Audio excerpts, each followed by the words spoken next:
I love my Ram 1500, but I always wished it had Apple CarPlay or Android Auto, and now, thanks to this 14.5-inch touchscreen radio from Topdisplay, it does.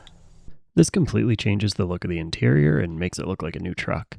And it gives me the wireless CarPlay and Android Auto features I wanted, like Google Maps and Spotify, plus it has YouTube and a bunch of other apps right here on the screen.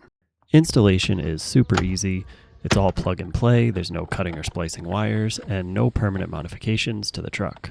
But after living with it for a while, there is one thing that might actually be a deal breaker for me. Before we get into all the pros and a few cons, let me show you how to do the install, and then we'll come back and take a look at all the features. Now, full disclosure, Topdisplay did send me this radio for free. This is an upgrade that I really wanted for my truck, so I was super excited when they reached out. And just because they sent it to me does not change my review in any way. Just like always, I'm going to give you my honest opinions about what I like and what I don't. So thank you Topdisplay for sending me this radio. Now let's get it installed. It's been a while since I've done a stereo install, but this might be the easiest one I've ever done. It's 100% plug and play, it's well packaged, and the stereo itself feels like a quality unit. Fortunately, removing the old stereo is pretty easy. There are 2 T20 Torx screws above the radio, 2 Phillips screws below it,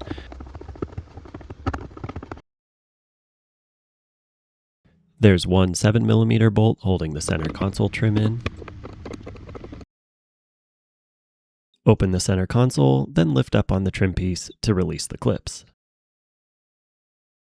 My truck has one plug for the accessory power that has to be removed, and then you can set that trim piece out of the way. I used a panel tool to try and remove the radio trim. This part was a little tricky. I really took my time and was careful not to break anything. These clips were definitely a little more stubborn than the center console trim. After struggling with it for a little bit, I realized some trucks, like mine, have an extra T20 screw hidden in this little cubby hole here.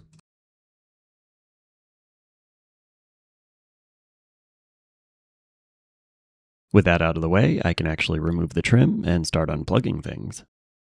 All the plugs are different, so you can't really mix them up. You could take the time to mark each one if you wanted to, or you can be like me and just do it like a puzzle. The last one's a little tricky. Pop up the red security tab, and then it'll slide right off. Now we can take the trim out. You'll need to do some more disassembly on that later. I recommend laying a towel or something on your workspace so it doesn't get scratched. Then get back in the truck and remove the old radio by taking out these 4 7mm screws and unplug all the connections. Once again, all the plugs are different, so I didn't bother marking anything, and it probably looks worse than it actually is. Now on the work table, I flipped the center trim over and used a drill to remove all the screws that hold in the radio bezel.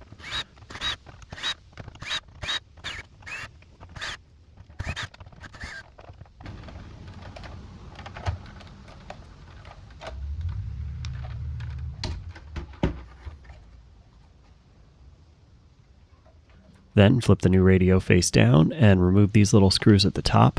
This plastic piece on the back gets in the way and needs to be removed to attach the radio to the factory trim. Then it gets reinstalled. Lay the factory trim on top of the new stereo and use the provided screws to secure the radio to the trim.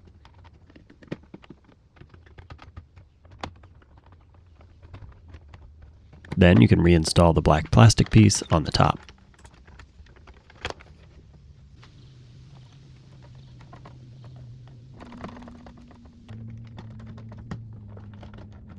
Now you can pull out all the wiring and try not to get overwhelmed.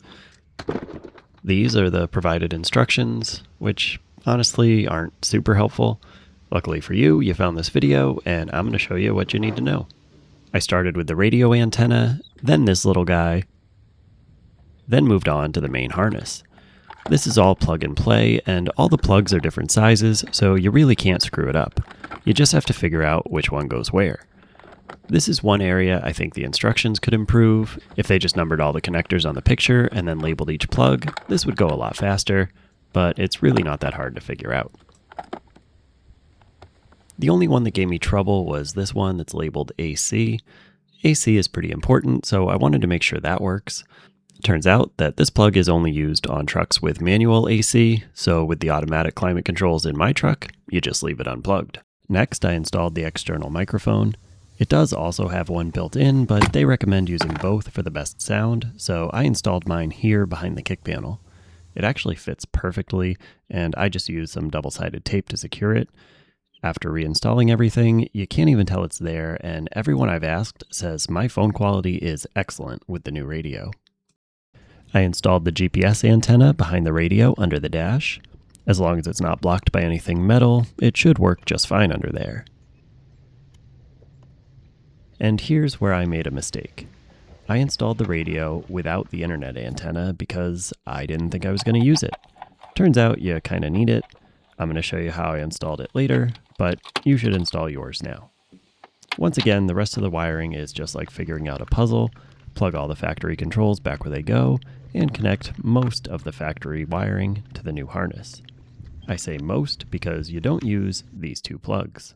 I don't know exactly what they do, but I'm pretty sure at least one of them is for the satellite radio antenna. Once I figured out they don't connect anywhere, I just tucked them out of the way. When you're all done, it looks a little messy, but it really isn't that hard to do.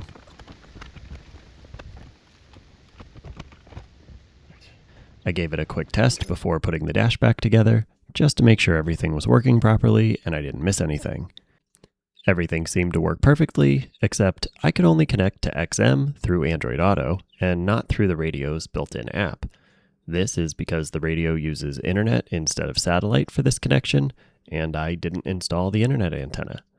After confirming this with tech support via email, I took it all apart again, installed the internet antenna,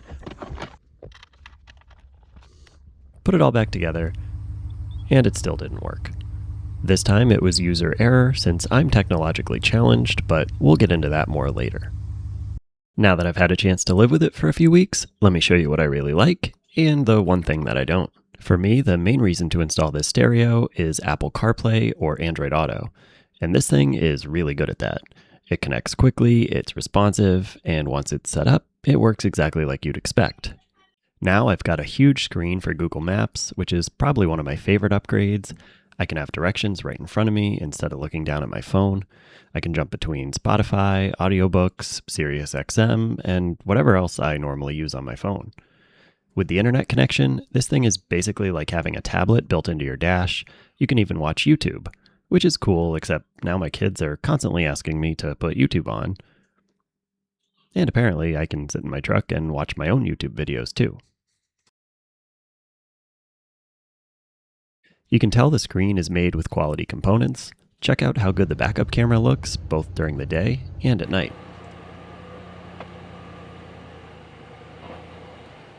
At first, I wasn't sure about losing the factory climate controls, but I actually really like the way they handled this. All of the controls are really intuitive, and I really like having physical buttons down the sides for the stuff you use all the time. And most importantly, it still has an actual knob for the volume control. Does anyone actually like volume buttons? I just want a knob that I can twist. That's what she said.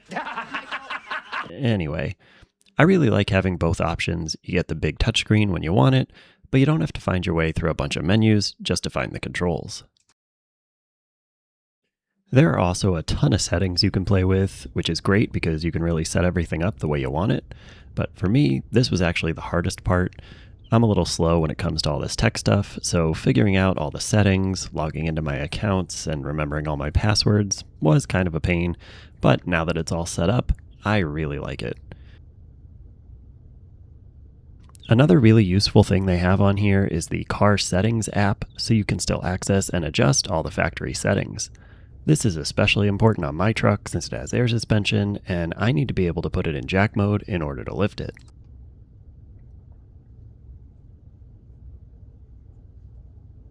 The one thing I'm still a little unsure about is the SiriusXM app. It works fine now that I got everything figured out, and I'm probably being a little nitpicky, but I do prefer the factory XM interface. With the factory radio, I listen to XM all the time, and I've noticed I don't quite use it as much with this setup. My bigger concern is what's going to happen when we go somewhere without cell service. We go up into the mountains sometimes where there's basically no service, and that's one of the reasons I really like having actual satellite radio. I guess I could download music or audiobooks before we go, and I really won't know how much of an issue this is until we actually take the truck somewhere without service. So overall, now that I've got everything figured out and set up the way I like it, I'm really happy with this radio. The instructions and the initial setup could be a little better, and I still prefer the way the factory radio handles Sirius XM, but aside from that, this is a really nice upgrade. I love having Android Auto and Google Maps right here on the screen, and honestly, it almost feels like I'm driving a new truck again. If you're interested in checking out one of these radios for yourself, I'll put a link to this exact radio down in the description, and you can even use my code GEARHEAD10 to save 10%. If this video helped you out, please give it a thumbs up and consider subscribing. Check out some of my other RAM videos, and stay tuned for some more fun projects. Thanks for watching, and I'll see you in the next one.